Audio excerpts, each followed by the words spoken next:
everybody. All right. And we are back in full attack. FTN until the end. All we did was win. Like T-Pain said, we got the dead. Myles Garrett. Oh. Getting scary. Cleveland Browns. You know what I'm talking about. And I just felt like it, doing a little rabbit with the intro and everything. Welcome everybody to another edition of the Spirit of the North podcast. My name is Irie Harris. I'm joined by lovely co-host Sapphire, and Chris Murray has just joined in the building at the right time. Mr. Marvelous Murray himself. How are you, sir? I'm doing okay. Oh, let me turn on. Oh, Lord. Let me turn everything on. All right, we're live, Chris. We're live. We're going to roll while you work through your technical difficulties, Okay. right? Right. Do your thing. But while you're doing that, once again, welcome back, everybody, to another edition of the Spirit of the North podcast. I'm Irie Harris. My wonderful co-host, the lovely Sapphire, the marvelous Mr. Chris Murray himself, modern-day Renaissance man. Thank you all again for joining us tonight. We appreciate everybody tuning in. We got a lot to dive into, primarily regarding Myles Garrett and the trade requests, everything going on regarding the Super Bowl. But right now, I think it's so much going on within Myles Garrett and within the trade request that really is the cream of the top of this episode, because there's so much to dive into. Hey, what's up, buddy? Can you hear us? Well, yeah, I'm ready to talk about that with you guys with respect to Myles Garrett. Yeah. And okay. Real quick, let me set it up right before we dive into it, along with Sapphire coming back for difficulties. But for those that do not know or are just finding out, Myles Garrett did request a trade Monday morning. He did so in quite beautiful font, a lovely letter, if anything. And he said it's not about going from Cleveland to Canton, but about going and finding a way to the Super Bowl. And so now, with that being said, I open the floor for you two to speak on just your opening thoughts and first impressions regarding the trade request by Myles, and even more so how he did it. So for me, it's just another moment with the Cleveland Browns organization. I mean, I'm going to keep my fandom cap on today because I have no capacity to be neutral. It's like Groundhog Day. Okay. The organization and the fans keep doing the same thing time and again. You have a once in a multi-generational player like Myles Garrett, who has done nothing but represent your organization tremendously well, been an ambassador for your organization. Yes, he worked through things when he was younger, okay? We all do, okay?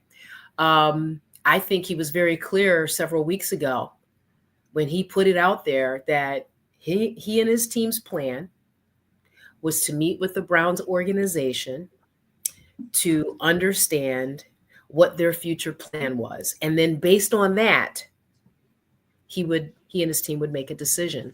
I think the way that he has conducted himself is better than any politician that is currently in office. Let me be very clear about that, right? And he's made it very clear. It's not about the money. It's about being in a position to make a viable run for the Super Bowl. I submit to you, this is the beginning of the end of the Kevin Stefanski era with the Cleveland Browns. Mark my words. Whatever Myles Garrett and his team heard in their meeting with the Cleveland Browns showed him there is not the remotest of possibilities that the Browns are going to be competitive enough to make a run for the Super Bowl. So those are my initial thoughts. More to come. Well, I would agree with you. I would agree with you on that. I was going to ask, but Irie, I'm going to ask you. You're down there every day, And I'm just curious. I want to get your opinion of this too, because I can understand it because I've watched the Sixers over the years here, and there is a level of fan frustration there. So I would go ahead. I'm sorry. No. You're all good. I appreciate you setting it up. Yeah, I mean it's you know what's so funny? It's amazing that you asked that because actually I got quite the answer for that. So yesterday, I had heard of a we had heard of a there was a fan protest occurring outside of Huntington Bank Field where they play their home games at. Am I editor to mention that it was a guy by the name of Noah Schaefer who runs Brown Central. There were other content creators there as well, and for the most part, it was fans, people, young people, really, somewhere between 18 and 21, all out there with signs protesting, sharing their frustrations. And I actually did an article, I did a post about it. And I talked to them like, yeah, like what's the purpose, of this week you hope to accomplish? Can he let his feelings be known? The frustration, being mad, the amount of money he pays on season tickets to watch the team, and he hopes that Miles Garrett can somehow stay and they make things work. So I think that alone kind of paints the picture as to what it is right now. I think like everybody's more so mad at the organization compared to Miles Garrett. Like we've said multiple times, consistently that this season, especially the second half of the season, he is in his Reggie White stage. He's given it his all to this org. He's done it all. Not only is he amongst the best defensive players, but one of the best players in the NFL. Period. Multi-time All-Pro, Pro Bowler, Defensive Player of the Year recipient. What else more can he do? What more can he give to the org, to the game in Cleveland at that? So yeah, it's more so than being mad at the org and the way things have turned. So not now where they're losing their face of the franchise. Nobody's mad at all regarding Miles. They understand. They know what it was, and honestly, they saw this coming too. And I feel like we kind of saw this coming as well, right? Like the writing was on the wall. We can say that, right? Right. Yeah. I mean, my only thing from a purely fan base, for the Ravens, I'd love to see him come here, but I'm gonna throw that out for a second. But I understand his pain because I can go back through history. I can go back of a lot of times great players on bad teams. They want to find a way out. Um, I can remember, I can remember years ago, and I think this relates. A little history to relate to what Miles Garrett is going through. Um, Fran Tarkenton spent the first part of his career with the Vikings. Then he got traded to the New York Giants. And the Giants were so bad in the late 60s, early 70s that Tarkenton kind of said when the Giants were yet another on another rebuilding program, he says, I'm tired of rebuilding programs. And so what happened was he got traded back to Minnesota when Minnesota was on top. And sometimes veteran players, let's talk about Miles Garrett. Miles Yep. Garrett has given everything he can to that franchise and to that city. It's just a shame that the organization put all that money on Deshaun Watson, wasted money on Deshaun Watson because that I think ruined that whole situation. They didn't get nearly what they needed out of him at all. And that's going to set them back from making moves, I think. And so, I don't know where they are in the salary cap situation, but I'm not mad. I'm not mad at him at all. Most people aren't. He's a generational talent. And you're right, he's in the Reggie White stage of his career where he needs to find a place because he wants to win. It's one thing to get individual accolades. There are a lot of guys wearing yellow jackets who have that one thing that's missing, the idea of being on a winning team. There are a lot of guys with the yellow jacket who never even made a run to the Super Bowl and never got there. There's a whole bunch of them. And he's at that point in his career where he wants to be a part of that experience. And when you don't get there, or when you have no signs of getting there, it's time to go. You gotta think about your future, and you gotta think of your legacy as well. Because he's had an outstanding career. So let me also throw this at Irie, because you make some palpable points. My position is separate from the ownership team's decision, to go get Deshaun Watson. To me, there was still enough core players for the coaching staff. Of course, presuming that they had a real offensive vision and understood the division that they were playing in, and historically what's worked and not, to make a legitimate run to the Super Bowl. Yes, a ton of money was paid to Deshaun Watson, and there was no return on that investment. Okay. But you still had a decent offensive line. You had decent running back. You had a decent defense. You had decent tight ends. You had decent wide receivers. But look at all of the drama that unfolded under the Kevin Stefanski era, including Baker Mayfield, including Beckham.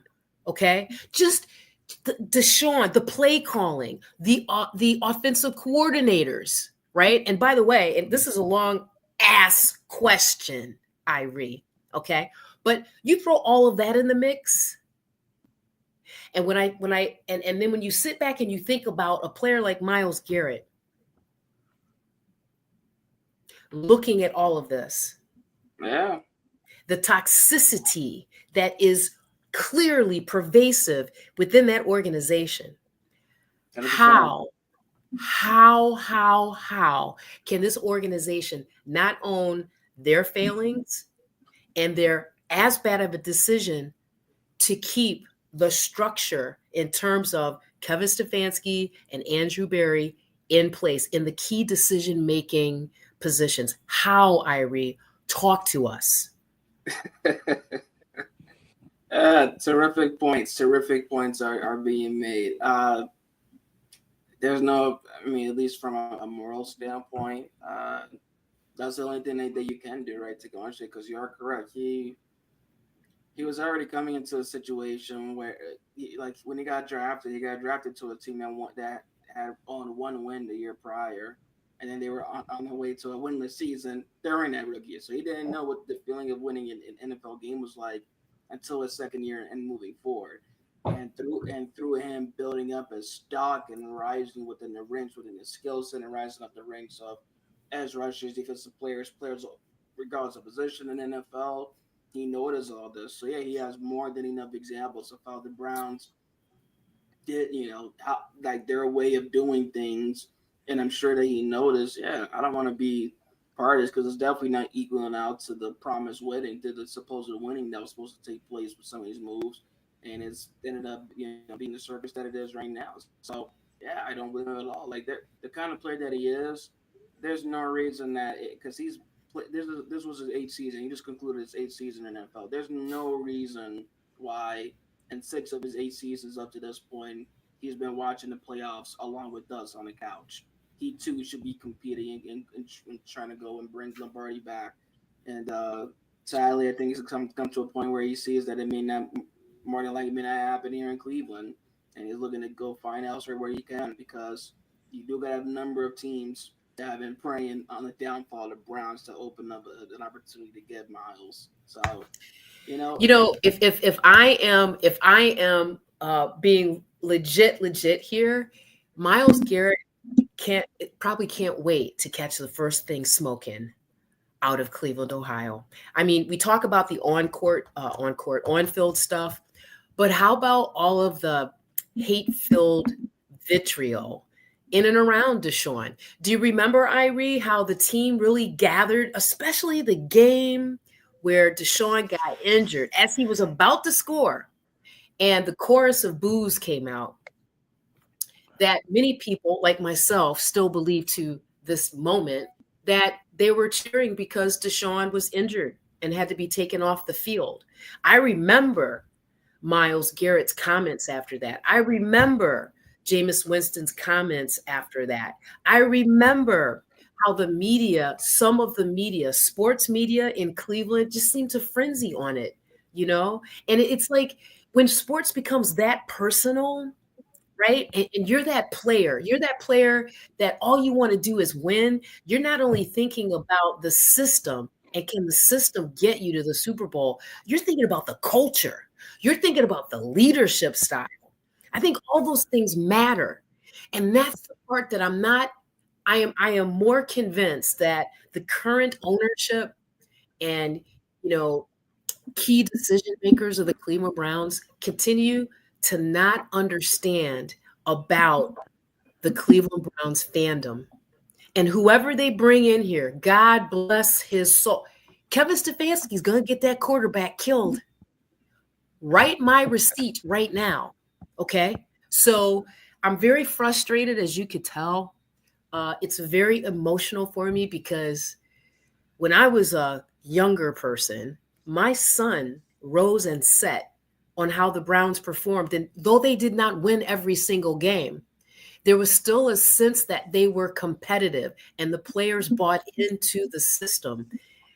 I think the wheels have fallen off. I hate to be doomy gloomy. I think the wheels have fallen off. And I submit to you today, part of the Browns rebuild should be a new coach. And I'm on the fence with the general manager. I would tend to agree with that, given that situation, because remember, they came into this season, they were a contender. They were a contender for the AFC North.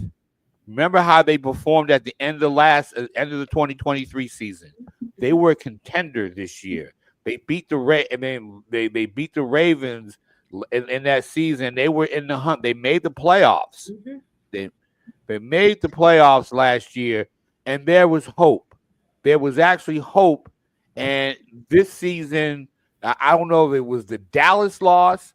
I don't know if it was just, the wheels just fell off. Go back. And you're right. But Chris, go back. You're spot on. The way that last season ended, what was the first significant change? Help us out, Irene, that happened after the end of last season. Talk to me. The first significant move? Yes. What happened? What changed almost immediately after? If my memory is serving me correctly, let me. I believe it for sure. Okay. For some unknown reason, Alex Van Pelt, Stump Mitchell. Okay. You want to talk about drama? Who needs to watch a soap opera? Okay, all you need to do is just watch Man Ball, ladies and gentlemen. Like Josina Anderson is tweeting out stuff. She's got people inside the facility. She broke the story of AVP, the offensive coordinator, and Stump Mitchell, who is running backs coach, before the local sports media did. Think about that. They finished the season last year above expectation. All of a sudden, OC is out, running back the coach is out, and they bring in Ken Dorsey. Then Kevin Stefanski rides on Ken Dorsey for several games before, he's going to take control. I can't even, gentlemen. Sapphire, you still there? I can't even. We appreciate you, Sapphire, for being the wonderful soldier. No, this is wrong. This is wrong. You do not let a player like Myles Garrett get into the mindset that he is in. And he was checking out before the season even left mentally, even though he went out there, half broken leg, arms, bandages up. The man's hobbling around at late 20s like he's a 70-year-old. No, I'm right with those fans that protested. Because this organization is asking Browns fans to spend probably 25% of their annual income to have season tickets and have a football experience at that stadium. It is horrific, and it should have never come to this. Yeah, it should not have. And I guess, when you're imploding from the inside, and it's going to eventually touch the rest of the team. And, It was just a lot. I mean, the expectations were there, and they didn't live up to them. And like I said, I thought, wow. Like I go back, like I said, after even that playoff loss to Houston, I was just like, man, this Browns team is going to be the Browns. It's going the whole division. The whole division was going to be a division of contenders. And at the end of the day, it just died, and that's the organization. And you're right; they got fired. They need to fire that whole coaching staff. And if they're going to get rid of Myles Garrett, get something for him. Get a draft pick. Get some pieces. My thing is, if you're going to trade him, get something for him. And that's going to be the thing, as I see it from the outside. You got to get rid of that staff. I don't think Kevin Stefanski is the guy. No more than on some level, I thought his father was the guy for the Sixers as a general manager. But but my thing at the end of the day, you got to clean house, start all over. You got to start all over. I don't think Dorian Thompson-Robinson is the answer. I don't think he's the answer. Nick Chubb, the accumulation of injuries that he's had dating back to college and everything. I don't know if he's 100% now. Usually, a lot of times in the second year of when you recover from knee surgery and all that, that's when you can start to find it again. We don't know that, and right now they got to start all over again. That's the best way that they're going to do it. They're going to have to build through the draft again. And like I said, Sapphire, I'm in agreement. I don't believe that coach. It's a wonder how he still has a job. Like I said, he must have pictures of somebody doing something, unusually wrong or something. I'm not going to get into all the other stuff of it, but I'm just saying that I find that I'm shocked on a lot of levels that coaching staff wasn't given the heave ho, because they should have been. And they took a team that contended, that was supposed to be a contender, along with Cincy, Pittsburgh, and Baltimore, and they look like hot garbage. And that's hot garbage is an understatement. I told both of you gentlemen they should have gone down to North Carolina, wherever the heck Bill Belichick is. You want to save your franchise? And I submit to you, if they had changed coaches, Myles Garrett would probably still be on board to finish out his last 2 seasons with the Cleveland Browns. He would have given that, that opportunity. Okay. So I know I've consumed our conversation, because you know how emotional I get about these doggone Browns. No, yeah, for sure. I think that's what I was going to say. I appreciate you. Thank you for being the wonderful coach you are and finding a way to stay and talk this long about the Browns, because there is quite a bit to talk about. Now, I will just real quick to end off this segment, end it with, so there has been supposed trade rumors, trade proposals, or how it goes. People come up with these different proposals and scenarios if there were to be trades. I'll just name some of them out, and we'll just get the brain going right quick. Lions sitting out a 1st and 3rd round pick and backup quarterback Hendon Hooker for Miles. 49ers sending out a 1st and 2nd round pick for Miles. Rams sending out a 1st and 4th rounder and Cooper Kupp. The Bears sending out a 1st and 2nd rounder.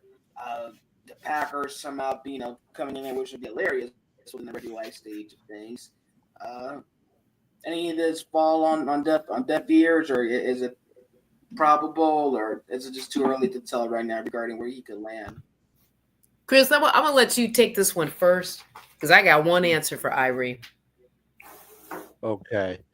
Well, I'm just gonna say, in this situation in Cleveland, you're gonna have to you gotta. Well, I'll put it this way: for the draft choice, I would go with the quarterback, either Shador or Cam Ward. That's who I would. But we're going. I'm sorry. No.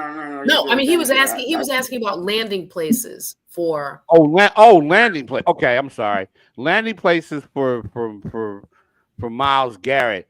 We love him in Baltimore, but I think Baltimore's problem is their salary. They have a salary cap issue. I think they might be $6 million or so over the salary cap and everything. So I don't know. They would have to make some trades. They're talking about restructuring, things. They have to sign Ronnie Stanley. It would be a great place. I think Washington could be a more logical situation because they have no, their run defense was terrible. They don't have an edge rusher. I still say Baltimore needs an edge rusher. I don't know what they'd be willing to give up for that.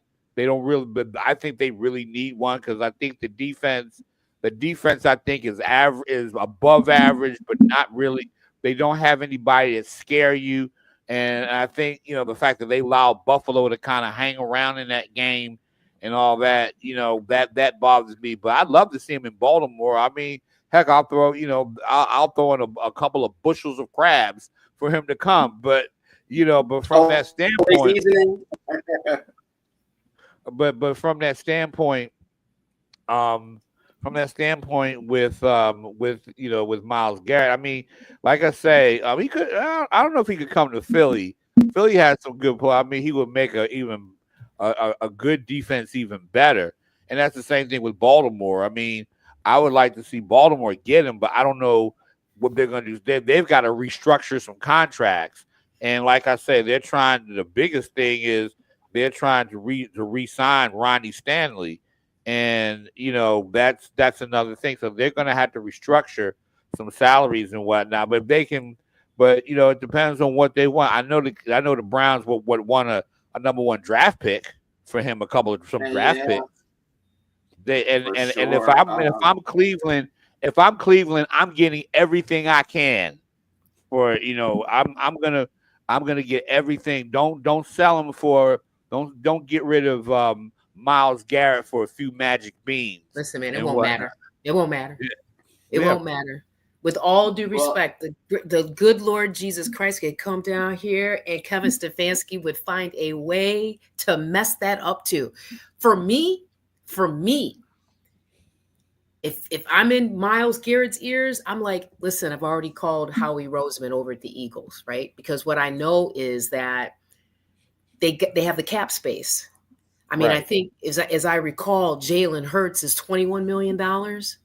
Yeah. Like, can you imagine? And there's nothing but upside. Him, Saquon, AJ Brown. I mean, boom, boom, boom, boom, boom. Can you imagine adding Myles Garrett to that defensive line in Philly? They'll be in the Super Bowl next year. Come on. That's runtime. That is Myles Garrett's sweet spot. I'm not talking about no other teams. Fly, Eagles, fly. Y'all know I love those Eagles too. Those are my thoughts.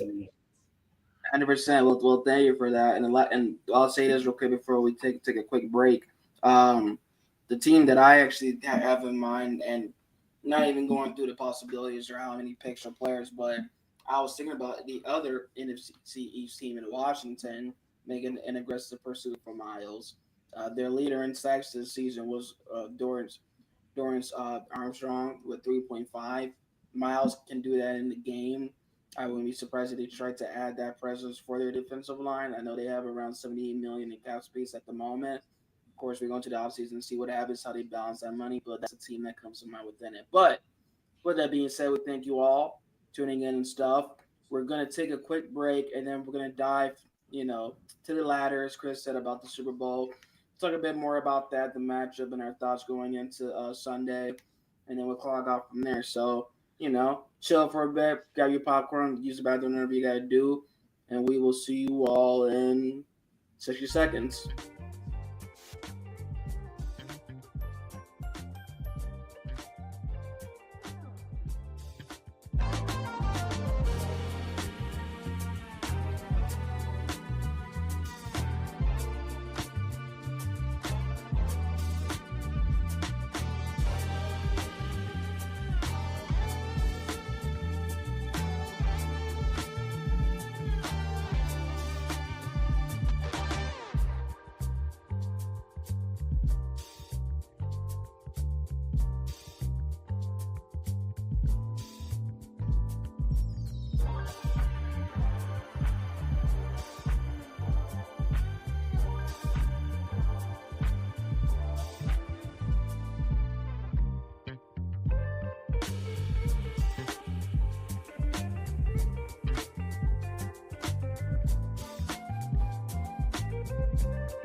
All right, we're back. We're back. We're back.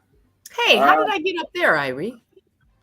Because I like to be where you're at so I can hold, do the female version of the Atlas. What is that all about? I got you. 1 second. That's Okay, what can you I'm hold? talking about.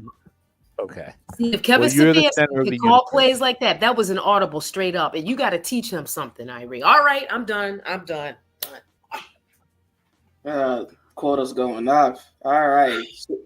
Super Bowl 59. Chris, you are our insight. You are our man.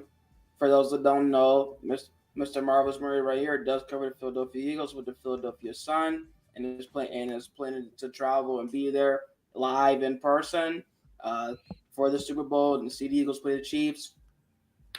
Ahead of going there, Chris, I mean, has there been any thoughts or just inside talk regarding the mindset or anything tweaks wise with the Eagles going into this game and playing the same team that they lost to a couple years back? Well, I heard Jalen Hurts say that they're gonna prepare for this like any other game, and when Jalen Hurts prepares for a game, he puts a lot into preparing for this game. I think this situation for them is really simple. They have to run. They have to establish the run, and I think that they can. I think they can run on Kansas City, but of course, Steve Spagnuolo is going to have some, he's going to have some tricks, some things that they're going to do in the passing game. Like one of the things I think that they have to worry about is whether or not they're going to bring corners off the edge like they did the AFC Championship game. Right. But I do think that they need to run the football, and I do think that they have to, they got to establish the run, but also Jalen Hurts has to pick his spots because Kansas City defensively likes to play a lot of disguises. They like to disguise things. They like to, they like to give you a man look and then go in the zone and vice versa. Um, Jalen Hurts has to figure this situation out. He has to basically during because one thing they'll show you one thing during the pre-snap reads, but then they'll go into something else. Jalen has to recognize it, find the seams in the zone, and try to exploit it. And it's really going to be contingent on how he does. But it's also, but I look at this matchup defensively. I was reading in the papers today that basically Brent Selleck was called in to help the Eagles as a special consultant to get C.J. Gardner Johnson C.J. Gardner Johnson and guys like Cooper's what's the other guy's name Cooper DeJean, yeah, and Reed Blankenship. That's right, C.J. Gardner Johnson, Reed Blankenship. He was he's trying to prepare them on how to cover Travis Kelce, which I think is good, which I think is a good thing. But I do think this game, the Eagles defense has to stop Patrick Mahomes. They have to stop their wide receivers because Patrick Mahomes is going to, is going to get his shots in there. But the offense has to establish the run game with Saquon Barkley. I don't think Kansas City is capable of stopping him. And I think they just got to basically come into this game. Don't change who you are. Don't change who you are. Be the team that you can do. Like I said, Jalen Hurts has been nothing but efficient. He's got to pick his spots when it comes down to attacking this defense. But here's the thing. Unlike the last game, if you go up on Kansas City, run this score up. You're going to have to run the score up on them. You're going to have to keep scoring. And you're going to have to keep that offense off the field. And that's going to be the thing. To me, there's one other Jalen that I think is going to make a difference in this game. And that's whether or not the Kansas City Chiefs offensive line can stop Jalen Carter because he has been a beast. And he basically destroyed the Rams offensive line. And he also was disruptive in the game against Washington. So you're going to have a big game from him and making sure that that he puts pressure on the quarterback. They've got to put pressure on Patrick Mahomes, and they got to get physical between Cooper DeJean and Quinyon Mitchell, those guys are going to have to get physical with their receivers. And that's how this game, to me, the defense is going to really dictate how this game goes. The running game for the Eagles has to be spot on. And Jalen Hurts, if it comes down to him, has to be ready to be efficient in the passing game. They got all the tools in the passing game, between A.J. Brown and Devontae Smith. Well said, Mr. Marvelous himself. All right. Sapphire, to add on to that. I could listen to Chris all day long because, he hit every nail right on the head, right? And when I think about the run game, yes, Saquon, but I also think about Jalen Hurts. If he can start off as a real run threat, kind of a secondary run threat to Saquon, to me, regardless of what Spagnuolo may throw at him, he's still got the option to use his arm. And when he needs to use his arm, we have seen him use his arm. Okay. So for me, I don't want to get cocky, but I really see the Eagles as having more resources offensively, a more balanced offensive game than the Chiefs. And to Chris's point, the name of the game is if they get the lead, keep scoring, right? I saw an interesting stat. I think this is the 4th Super Bowl rematch. And I saw the stat that said the quarterback that won the first game won the rematch. And there's only been 4, correct me if I'm wrong, Chris, there's been like 4 Super Bowl rematches over the last, 50 years. Yeah, you had, I can count. You had Dallas and Pittsburgh twice. And no, 3 times. You had Dallas, Pittsburgh 3 times and whatnot. You also had Giants and Patriots. Yeah, you had Giants, Patriots. You had Miami, Washington. And and trying to think. Staubach, Bradshaw. Staubach versus Bradshaw. Yeah, Dallas. That was, and I don't know. Pittsburgh in those games it was an even football game, even when Pittsburgh was considerably better than Dallas in Super Bowl 10. It was always an even game, but Pittsburgh always made the decisive play. Always, like how they used to get the Ravens. But there you go. The other Eli Manning. They used to make the big play in the game. And then, but then again, Miami, Washington was kind of like way far removed. It was 10 years later. None of those guys were playing like when Miami beat Washington 14-7. I mean, they pitched a shutout because the only way the Redskins got a touchdown was on special because Gary Yepremian threw a pass worse than I would in the game and whatnot. And so that was it. But the years later, that's when Washington had John Riggins, and that was a close game for a minute. And then, 4th and, I think it was 23 gut or something like that. John Riggins ran over everybody. I still hear Dick Enberg, unless McNeil can get there, John Riggins is going to have a touchdown. I still remember Stuart because in them days I was surrounded by a lot of loudmouth Redskins, they were Redskins back then, Washington fans. I'm sorry, It's all good, but yeah, no, that was but in this situation, like I said, the Eagles won the regular season game, and Jalen Hurts won that game last year. But I think that, but the Eagles are a lot better. They're better than the Chiefs this time around, and the Chiefs have been getting away with these 1-score wins and all that, getting away with not playing that well. And the thing about it, they haven't played anybody. Like I said, the Eagles were unbeaten against the AFC North. They were unbeaten, and the Eagles always found a way because they're a physical team. Saquon Barkley scored that big touchdown in the 4th quarter against the Ravens. So I think in this situation, and I think a lot of those Eagles players, Jalen Hurts wants to win that game. Absolutely. I think he wants to win because he outplayed He outplayed Patrick Mahomes in that last Super Bowl. And And I he's was more there. I saw. seasoned. Yeah, He's more seasoned, to your point. I mean, this is his second Super Bowl in 3 years. I think the team is more mentally ready for it. I think that's to your point. In one of his pressers, he said, that they're approaching this like it's another game, and it's not. I didn't think he said that in a way to diminish the right, situation, but just you can tell he's got a different type of presence of mind. And right. just a footnote, I'm looking for Kenyon Mitchell. I'm looking for him to have at least one pick in this game.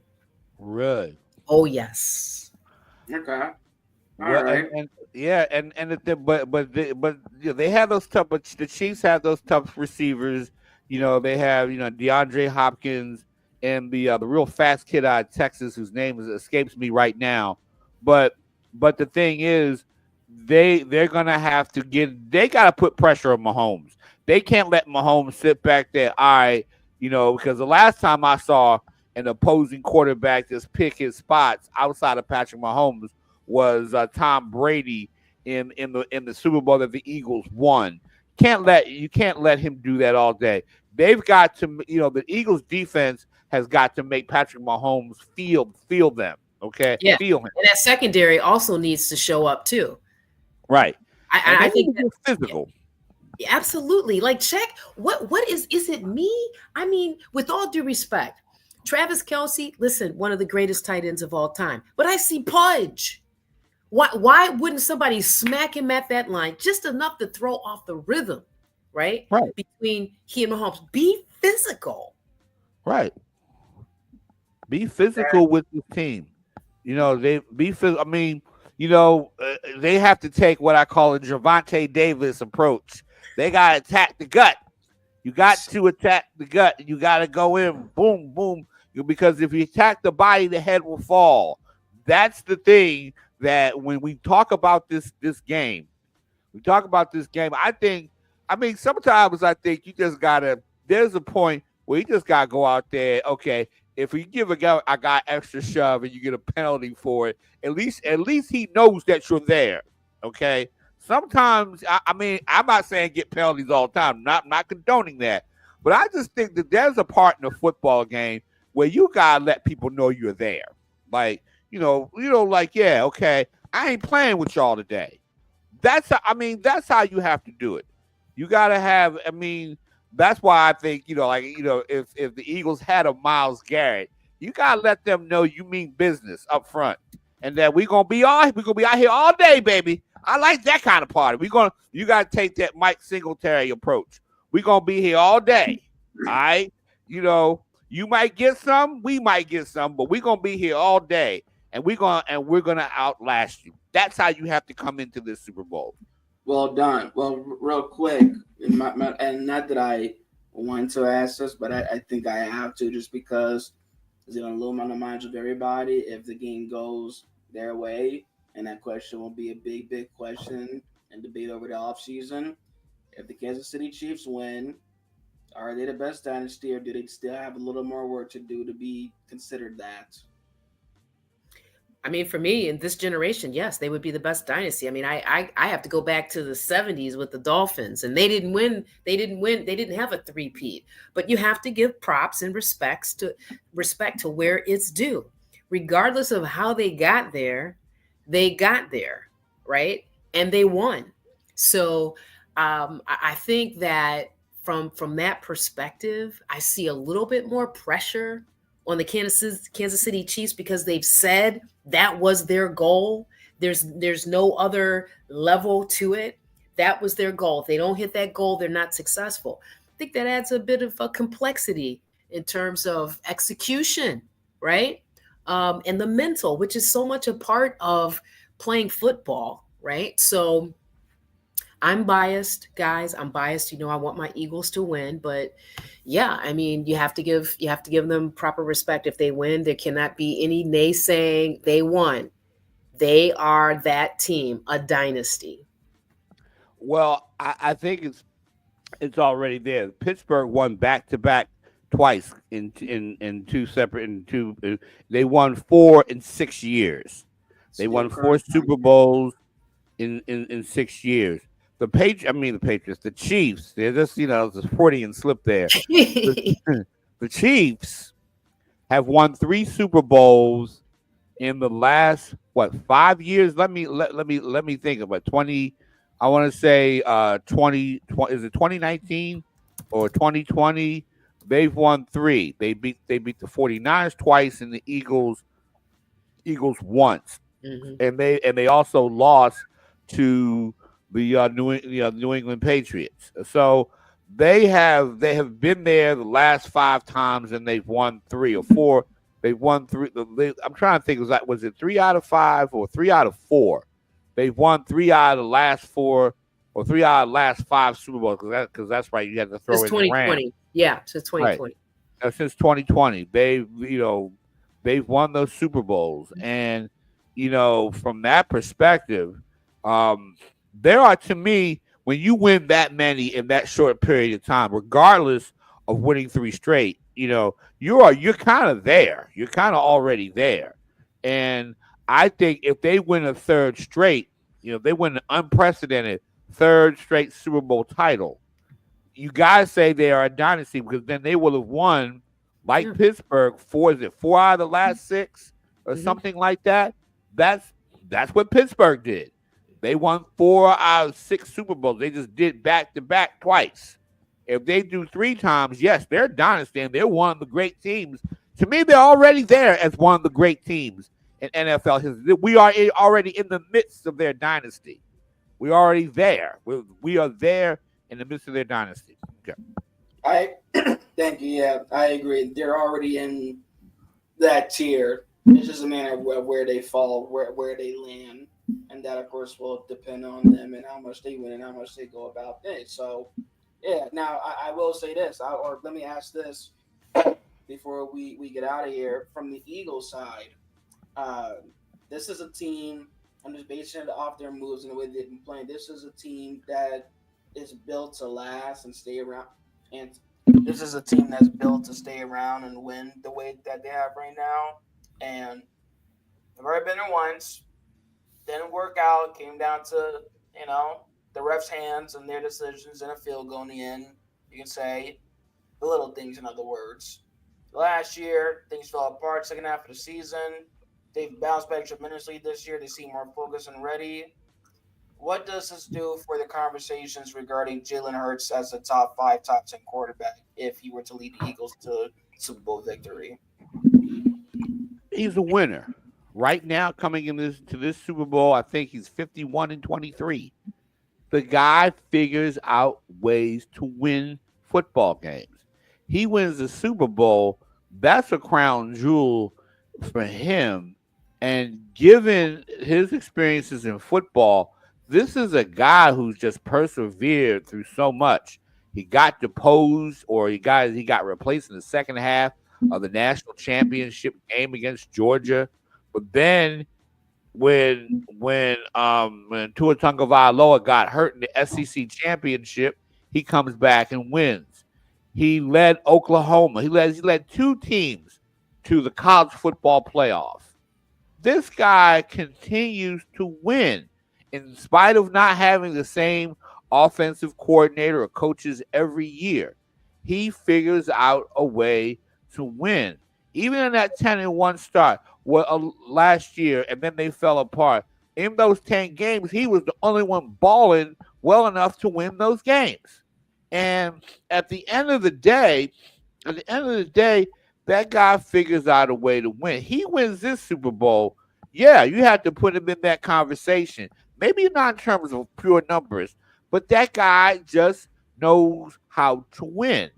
And it would boost his legacy, and he's on that Hall of Fame trajectory. But I also like to see him, have the kind of game he had in Super Bowl 57, where he actually wins the game, and not just because, to me, I thought he was the best player on the field in that Super Bowl when they lost to Kansas City. I thought he was the best player on the field.